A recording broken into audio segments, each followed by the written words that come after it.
Hey everybody, Nick here, and today I got a review for you of this big guy right here. This is the Pocketknives Deadlock Model C. Very, very interesting knife here, and one I've been very curious about.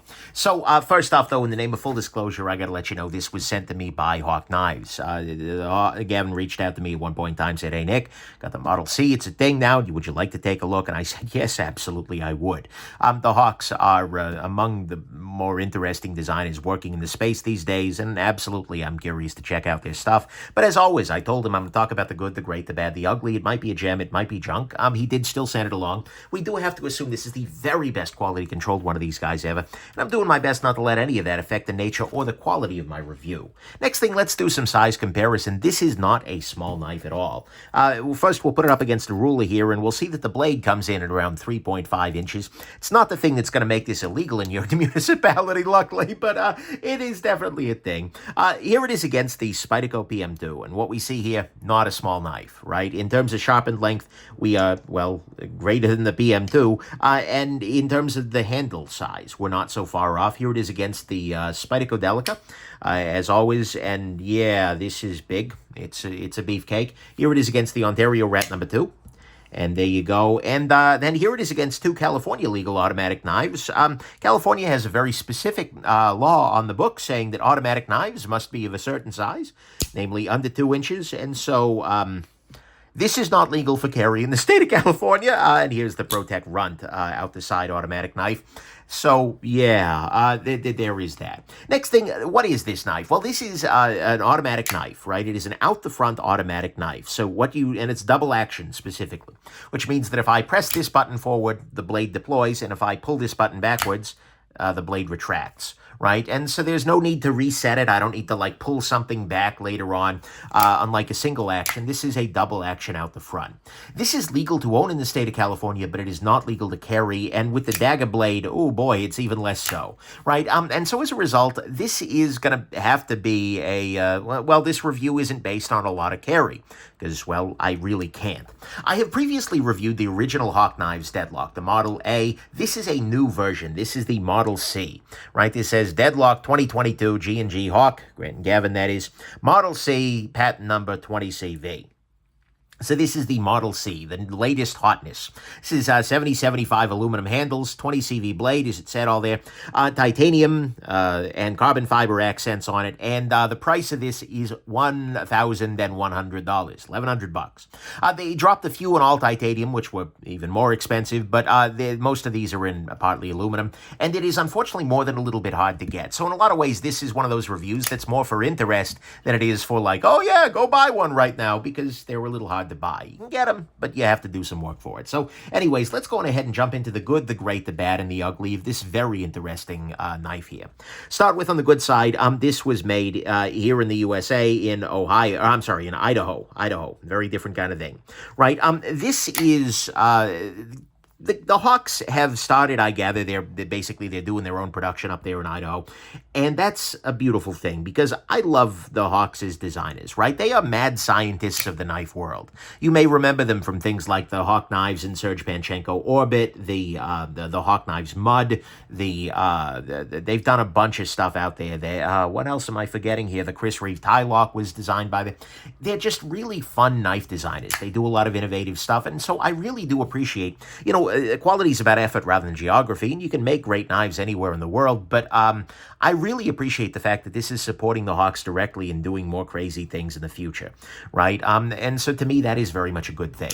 Next thing, the blade on this guy is absolutely good to go. It is a 20 CV blade with very nice grinds, actually, all things considered. Being a relatively thick blade stock down here at the bottom we see, and generally speaking, it actually does come down to a reasonably thin edge, right? It's not exactly the knife you're going to be carrying just for boxes and envelopes, but you sure could. It is a solid blade, and it came actually quite sharp and 20 CV, and it's beautiful. So that's great. Next thing, this has a very nice clip to it. This is the clip in the back here. It is an articulated clip, so there is actually a spring in there that makes this guy lift. And so in order to get this into your pocket, you could actually generally just kind of shove it on there, but you can also press down on the spring, which makes it easier to get onto the fabric of your pocket, and then, holds on a little bit tighter there. It's a nice clip, but that's good. And one thing that's not actually easily apparent is that this is, even though the clip doesn't rotate sides, this is a fully ambidextrous knife, because what you see here is that the clip will hold it on the outside of whatever pocket you're in, and then you reach your hand in there, and on the left side, the thumb is right where it needs to be. And if you have it in your right pocket, you reach your hand in, your thumb is on the same place it needs to be. So this is one of those rare knives where lefties have exactly the same experience as righties. And that is a nice advantage of this kind of automatic versus something like this, which is also ambidextrous, but you need to change the clip because the location of things would be different if you carried it like this, right? So I do like that. I think it's nice to have the ambidextrousness. Speaking of the hands, this is pretty good in the hands, right? You get a very good grip. You get very good ergonomics here, right? You get very strong friction on this button, which is kind of stepped titanium here, which is good. Frankly, even a little bit strong. If you're doing too much fidgeting, you'll have to get some calluses going.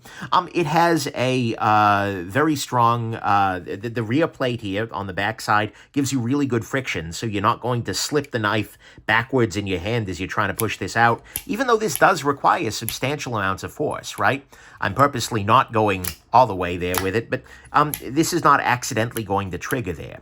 It also has this clip jimping for extraction, because this is going to be sitting in your pocket at about this level, which, by the way, not a very deep carry clip, but it has that little bit of extra jimping there, which makes it much easier to pull out of your pocket at the time it needs to be. So, you know, just ergonomically speaking, and just the shape of it overall, right? No matter which hand you've got this in, it'll work well. You've got a nice thumb groove right here with some jimping there. It just fills the hand well. This is a very, very nice knife ergonomically and in terms of gription and cliption. So that's nice. Next thing, this is not going to accidentally deploy, right? There is no way. This is not a button that you press down. It's a button that you have to press forward here, or when it's fully deployed, you have to pull back. And you're not going to accidentally do that. This does require a fair amount of force. It's not a completely unreasonable amount of force, but it definitely does require some force. So I have no concern this is going to accidentally open in my pocket. The amount of effort that I can, like the amount of force I can put in here, even like pushing a cell phone down into my pocket or something like that, there's just no way it's going to be enough to fire this. So that's a nice thing. The other thing that's worth noting is that, like a lot of out the fronts, this actually does have a margin of safety. What I just did is I deployed this knife into this bit of fabric here. And what happened is not that the blade went firing all the way through. Instead, the blade went off of its track, right? It's now a gravity knife. Well, okay, actually there I just snapped it back. But when you do that, what happens is the blade just goes off of its track. And certainly it did come out for a bit. And certainly that's enough to bring you to laceration down. But it's not one of the crazy, like out the front single actions that will just push through anything, right? And once you do that, you just need to pull the blade out or push the blade in such that it goes back on track and it's fine. But you do have that little bit of extra safety margin, even though, again, you are not going to accidentally discharge this, so to speak, in the pocket with the level of actuation force required here. Next thing, this is well done. It's well finished. It's just well made, generally speaking. The inlay work is very, very nice. There's a chamfer around the inlays, and they do stick up a little bit, but that's sort of intended, but it works, right? All of the inlay work is very nice. The titanium is nicely done, right? The blade itself has a very nice stonewash to it, which I appreciate. The logo on this guy looks really nice. Not only is the Hawks logo just cool, generally speaking, but it looks really well done here. The edge of it was very nice. The carbon fiber looks and feels like actual carbon fiber rather than being like carbon fiber shaped plastic or something like that. That's a beautiful thing. And the fact that you've got the date and the details very subtly around the edge of the handle that are there if you're looking for them. That way it's easy to tell, oh yeah, this is a Model C, as we see here, from 2022. That's very nice, but it's very subtle, which I appreciate. You know, generally speaking, this is just a really well-made knife. It's very, very well done, and even the internals look good. So there's that. And finally, on the good side, some of you might be asking, like, oh my God, Switchblade, why would you ever do that? Well, I mean, to be real, at one level, it's fun. It's great for fidgeting, that kind of thing. But there is another really valued and valid, I suppose, use for this, which is accessibility. A conventional pocket knife, although many of them can be operated with just one hand, it is very, very easy to do this knife. Everything you need to do can be done with this one-handed. And so as a result, there are actually states which have laws in the books, and talk to a lawyer, not a YouTuber, that specifically say that you are allowed to carry an out-the-front automatic double-action knife if you only have one hand. This is a very, very good choice for people for whom two-hand is simply not an option, whether due to weakness, whether due to, all kinds of different issues. But if you only have one really good functioning hand, a double action out the front automatic pocket knife is a very, very good choice for you.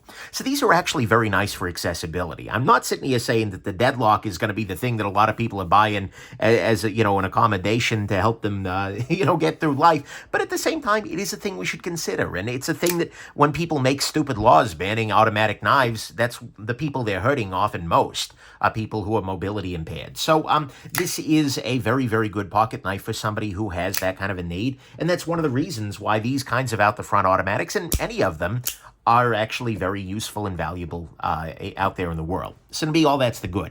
It's that out the fronts are great for accessibility. It's got great finishing work. You're not going to accidentally deploy it or anything like that. It is fully ambidextrous. It's got good grip and ergonomics. It's got a great clip, great grinds on a nice blade, and it's made in Idaho by mad scientists. And to me, all that is good. On the great side, though, the thing that makes the Deadlock unique, and that's made all of the Deadlocks unique for what it's worth, is, well, right there in the name, it locks dead. It is completely and totally solid. I can sit here and I can do this. And this seems like a dumb thing to do, but I'm trying to wiggle the blade. And it just isn't happening. There is no wiggle here. And I can take the knife and I can shake it. There is just nothing that's going to happen that makes this rattle. You heard a little bit of rattle there. That was because I was hitting the table. And when the knife is closed, nothing. This is completely and totally solid. And the way that this is done is using an ingenious internal mechanism that involves a ramp that locks the blade in place. It's really, really cool. The ramp itself, made separately of D2 steel. This has damn near zero blade play. It is smooth as butter. It is completely easy to use, and it is just non-rattly in every single state. And this is unique, right? If I take a look at another out-the-front knife, this is the Hogue Knives, I believe this is the Infraction or something along those lines. Incursion, sorry, the Micro Incursion. But if I take this knife and I do the same thing, and I'm not just beating up on Hogue here. This is the case with literally every other out-the-front pocket knife I've handled. And the reason is very simple, right? There is a little bit of gap around either side that's required if you are not doing special things that the Hawks are doing here to make this guy able to deploy. And so every other out-the-front knife has that feeling of shake-a-dude, of blade play, has all of that. The Deadlock simply doesn't. And so this is unlike any other out-the-front knife that exists in the market in a way that makes it strictly better. This is the king of out-the-front pocket knives, period, in my estimation. I've never seen better. So to me, that's what's great, is that they've done a lot of work on the internals here to make an out-the-front knife that doesn't suffer from something that makes every other out-the-front knife feel a little bit lower in quality, a little cheaper, a little less pleasant. So to me, that's what's great here, that mechanism. On the bad side, start with, this is very expensive. $1,100 is not something to mess around with, and that's the price for the current set. I imagine with inflation and such, that'll probably go up from here. Thing is, this is a knife that is going to appeal to the most obsessive of knife geeks rather than somebody who just wants a pocket knife. I just finished complaining about this little tiny bit of rattle. 99% of the world isn't going to care. But I do. This is my flaw. Well, one of my many flaws as a human, but this is me being broken. But this is not something that's going to be everybody's choice for out the front. This is, though, the best out the front on the market in meaningful quality. It's intricate. It's mechanically special. You're supporting one of the most innovative knife makers since Michael Walker.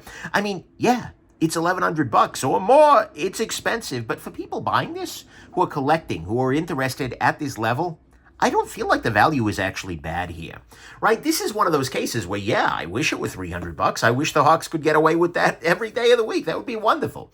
But I totally understand that it isn't. And to the extent that it is ever reasonable for a knife to be worth $1,100, I feel like this is. The intricacy of the internals, the final, creation of it. Yeah, some people might argue and want it to be cheaper. That's great, but I can't object to this price, given everything that this is, everything that it brings to the table internally, and the way that it's being done here externally, too. It's a very high bar, certainly. A lot of people aren't going to be able to afford them. but I'm not going to sit here and tell you they're ripping my face off, even though it is very, very expensive. So, to me, whatever. Next thing on the bad side, there is no California legal version. California has a 2-inch law. This is 3.5. I'm sort of hoping that someday they're going to accidentally snap a blade off and just make a Cali legal version. But for the moment, unfortunately, this is not going to be legal around these parts. And I think I asked Gavin about that, and he just kind of laughed. So I don't think we're going to be in any luck here in California anytime soon. Whatever, that's our problem. Dumb laws are dumb laws. Next thing, this does still have some of the disadvantages of an out-the-front automatic knife. One of those is that the only way to open this knife literally is this. There is no subtle way to do it, right? With a side-fire automatic, like this ProTech Runt 5 here, what I can do is I can put my fingers here, catch the blade, and then press the button, and then open it subtly. Right? That just looks like, oh yeah, that's how my grandpappy's pocket knife used to open. I can also, boom. But, you can very subtly open this knife. You can silently do it and make it look a lot more subtle. This guy, nope, that's how it's going to be.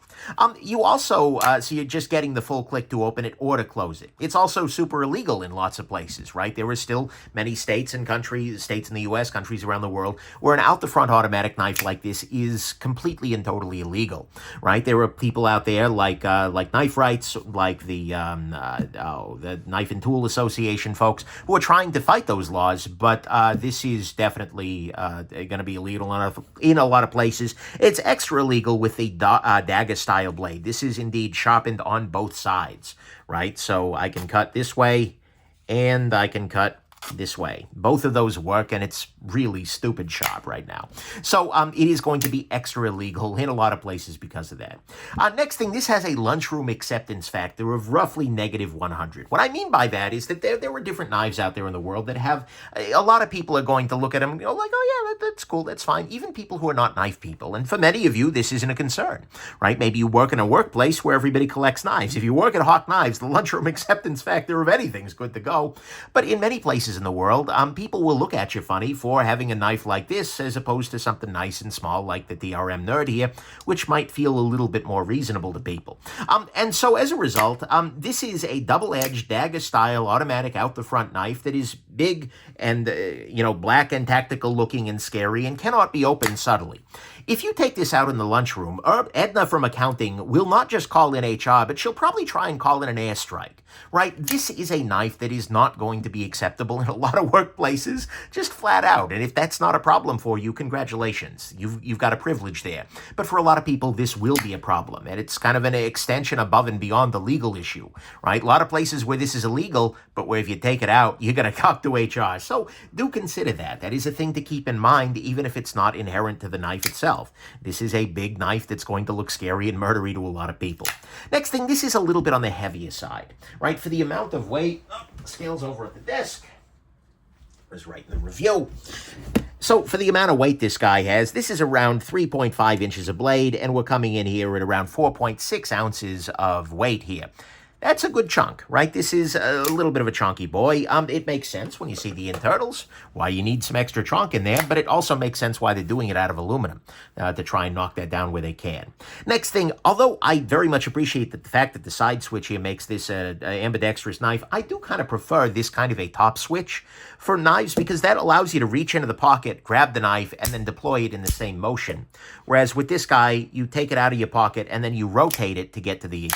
Is that a big deal? No, not necessarily, but for me, ergonomically speaking, oftentimes that's nice. The big advantage of this approach, though, is that you are very far away as you're gripping this knife in a normal saber-style grip, even, frankly, a hammer grip. You are nowhere near the actuating button, so there's no chance of accidentally hitting this downwards as you're doing any kind of strong cutting, but still, the top switches can have some benefits there. Then finally, on the bad side, this guy is hard to get. The Hawks are making these in their factory there, and, yeah, they're not making a whole lot of them. They're doing small batches, signing up for those batches like I'm on their newsletter, so to speak, and it can be very tricky to get these. So get on the mailing list, but then hurry up and wait.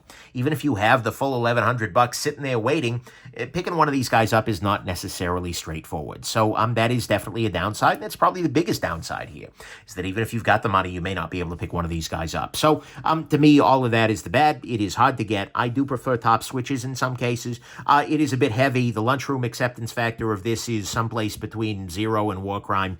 It is still an out-the-front automatic, which has some disadvantages inherently. No Cali legal version, and it is very expensive, although I don't think it's a poor value given everything you get in here. Final conclusion, there's nothing ugly here. So final conclusion, this is great. This is a really great knife. I don't want to sound like a simp here, but it just is incredible.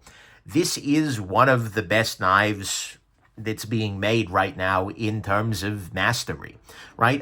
You know what? I say that for a bunch of reasons. I mean, it's made in the States by good people. It's got great grinds on a great blade, a great clip, good grip and ergonomics. It's fully ambidextrous with safe construction, nice finishing, good for accessibility, and an excellent design that leads it to be completely solid in a way that no other out-the-front knife on the market is, period. It is pricey, absolutely. It's an out-the-front with disadvantages in subtlety and legality. Irma in the lunchroom is going to lose it. It is it's heavy. It is, using a side switch. And the availability is weak. But all of that said, this is the best out-the-front automatic knife on the market. It may be even the best one that's ever been produced, right? I'm not as well-versed on the custom side. Maybe there is somebody in their garage or their basement someplace making something that can give this a run for its money, but I have really, truly never handled better. I've handled a lot of knives at this point, right? This is head and shoulders above every other automatic I have ever had, ever handled, ever anything, right? That's not to say that there aren't other great out-the-front knives. Some of them have excellent designs, but all of them, every single one that I've handled at myriad shows, has play, has that feeling of insolidity that this has none of, right? It is just really, really good.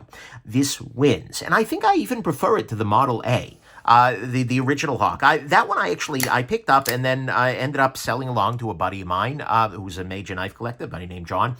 And, it was an amazing knife, but in a lot of ways, this feels a little bit more svelte, a little more efficient, frankly, a little bit more tuned and refined, right? The Model A was a great knife. This is much greater still. And so, in case this is the best knife ever made and its category was ambiguous, I really do think this is a gem. It is absolutely expensive. I want to be very clear about that. And if you are looking at this with value in the equation, then it becomes a very different question. But in terms of an object of mastery, in terms of knife-making skill, this is amazing. And it will stick around in my collection, right? I'm not a big automatic knife person, right? And this is illegal in my area to carry. It's perfectly fine to own, but I am huge, not necessarily on automatics, but on mastery and on excellence. And this is mastery and excellence of out-the-front automatic. Particularly, for me, this serves as a point of reference against which any other out-the-front can be compared, right? As a reviewer, this is really valuable. In fact, wait, it makes sense for me to keep this. There you go. That's the ticket. This is necessary for me to have. Oh boy, without this, what am I? It's metrics. Yeah, yep, completely justified. Boom, nailed it. But anyways, this is still legitimately a point of reference against which I can say, okay, this is almost as good as a Deadlock. That's amazing. And maybe someday somebody will surpass it. That would be amazing too, right? Because when things get better, everything gets better. But for the moment, this is on top, right? And so this is not a knife for everybody. I want to be very clear about that. I'm very aware of that, right? It is not a, hey, Nick, I want a cool switchblade knife. That's not what this is. I mean, it is a cool switchblade knife, and certainly if you got $1,100, yeah, you might as well start at the top. But this is more for, I think, a serious piece for serious collectors. Somebody who can handle this, who's handled a bunch of other automatics and goes, oh, that's why this is better, right? So this is an amazing pocket knife, even if it's not going to be for everybody. And that's my final conclusion. Like I said, I say without hyperbole, this is the best in the category. If somebody thinks there's better out there, let me know in the comments and I'll check. I got one. I can do the comparison now. But this is just amazing. And so if you love out-the-front automatic knives and you want to see the very best one, get one of these. Period. That's where I land. And it's real hard to say that in any other category. But here, yep, that's it. 100%. So good job, Hawks. I mean, keep up the good work. And frankly, while you're at it, maybe bring back some of the wild stuff you've done before, right? This is wild in its own way, but I'd love to see more like the Muds, the Orbits, that kind of stuff. Like, I know you got some weird stuff rolling around in your head, Gavin and Grant. Let's see it happen now that you got the factory there. I cannot wait to see this kind of build quality on some of the other designs you got out there too, but like I said, this is great. They've taken the best one and they've improved it. And so the Model D, oh boy, that's going to be interesting. So if you are looking for a pocket knife, this probably isn't where I would send you to start. But if you're looking for an ultra high-end out the front, and you're willing to put in the time and the cash to get one, then you should deadlock your sights on one of these. So there you go. Hope it's been interesting to you. Have yourselves an absolutely wonderful rest of your day. Bye now.